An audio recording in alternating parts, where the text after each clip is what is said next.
আমি brigadier general Hasan Nasir.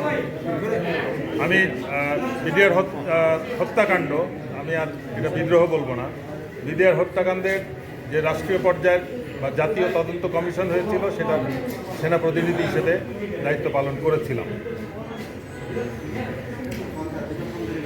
আজ আমি এই অভিযোগকারীদের সাথে যোগ দিয়েছি কারণ আমি সেই রিপোর্টে, জাতীয় কমিশনের রিপোর্টে নোট অফ ডিসেন্ট দিয়েছিলাম।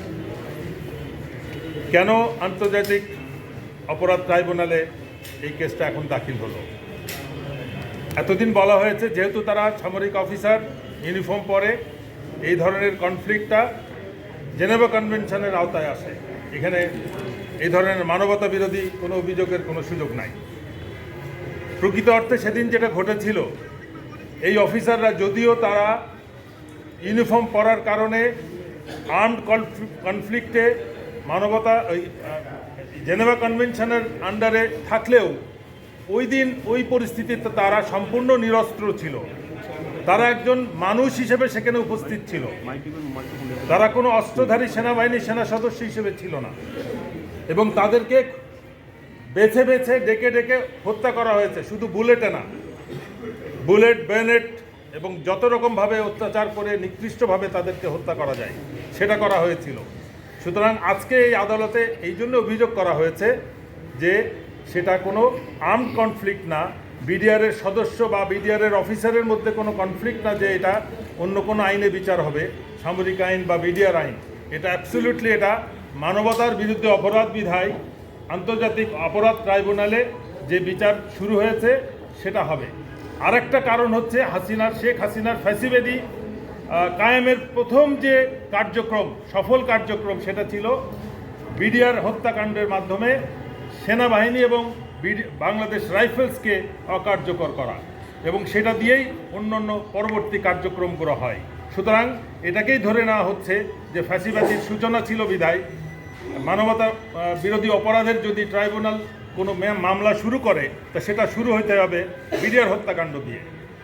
আমরা আজকে অভিযোগ দায়ের করেছি, যদিও অপরাধীর সংখ্যা অনেক, অগণিত, নাম দেওয়া যায় নাই, বা সংশ্লিষ্ট যারা বাহিনী প্রধান আছেন, সংশ্লিষ্ট রাজনীতিবিদ যারা এটার সাথে সংশ্লিষ্ট ছিলেন, তাদের কিছু নাম উল্লেখ করা হয়েছে, তাদের সহকর্মী এবং যাদের সংশ্লিষ্ট তাদের কথা বলা হয়েছে। সুতরাং এখানে কোনো নির্দিষ্ট সংখ্যা বলা সম্ভব না বা বলা উচিত হবে না।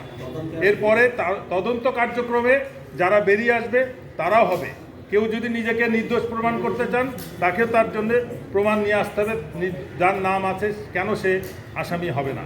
সুতরাং এটা একটা নিরপেক্ষ তদন্তের মাধ্যমে প্রকৃত দোষীদের বের করে শুধু বিডিআর হত্যাকাণ্ডের বিচার না, দেশের সার্বভৌমত্ব রক্ষায় একটা সুনির্দিষ্ট দিক নির্দেশনা যেন প্রদান করেন। আমরা গত কয়েকদিন আগে দেখলাম স্বরাষ্ট্রমন্ত্রী, স্বরাষ্ট্র উপদেষ্টা মহোদয়, প্রথমে উনি ওয়াদা করেছিলেন তদন্ত হবে, পরে বললেন আপাতত হচ্ছে না। আবার উনি বললেন তদন্ত কমিটি হবে, যেটাতে আমরা বাধা দিয়ে বললাম না, তদন্ত কমিটি না, আগের কমিশন ছিল সচিব পর্যায়ে, এবার কমিশন হইতে হবে আরও উচ্চ পর্যায়ে, বিচারক থাকতে হবে, বিচার বিভাগীয় হতে হবে, সেখানে মানবাধিকার কর্মী থাকতে হবে, কেননা এটা কোনো আর্মড কনফ্লিক্ট না।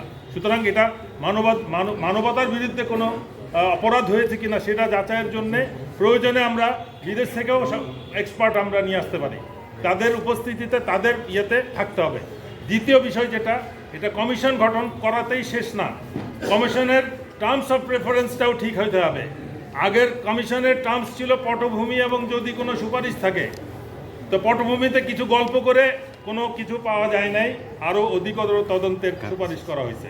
এবার যেন তেমন কিছু না হয়। কারা পরিকল্পনা করেছে, কারা অর্থ প্রদান করেছে, কারা পরিকল্পনায় সাহায্য করেছে, দেশি বিদেশি যারা এটার সাথে সংশ্লিষ্ট, তাদেরকে সামনে যেন আনা হয়, নির্দিষ্ট করা হয়, এবং শাস্তি যেন সুপারিশ করা হয় এবং শাস্তি নিশ্চিত করা হয়। এই তদন্তের শাস্তি যদি নিশ্চিত না হয়, এই ঘটনা আবারও ঘটবে। এই ঘটনা আর ঘটতে দেওয়া যাবে না। আমরা একটা গরিব দেশ, হাজার হাজার কোটি টাকার ব্যয় করে পাবলিক ট্যাক্সের টাকায় আমরা বাহিনী মেনটেন করি। সুতরাং এই বাহিনীকে কোনো রকম অপরাধের শিকার হতে দেওয়া যাবে না। কোনো বাহিনীর কোনো সদস্য এই ধরনের অপরাধে জড়িত হবে সেটাও যেন আর সম্ভব না হয় সেজন্যই শাস্তিটা প্রয়োজন। ওদের সাথে নিয়ে সচিবালয়ে যাব, মাননীয় আইন উপদেষ্টা এবং সমন্বয়ক উপদেষ্টা যিনি আছেন তার সাথে তার মতামত, তার কি ধারণা সেটা জানতে। আশা করি উনি আমাদের যাওয়ার এবং ভিতরে যাওয়ার এবং আমাদের তার বক্তব্য শোনার সুযোগ দিবেন। ধন্যবাদ। জি, নাম পরিচয় উনি প্রথমে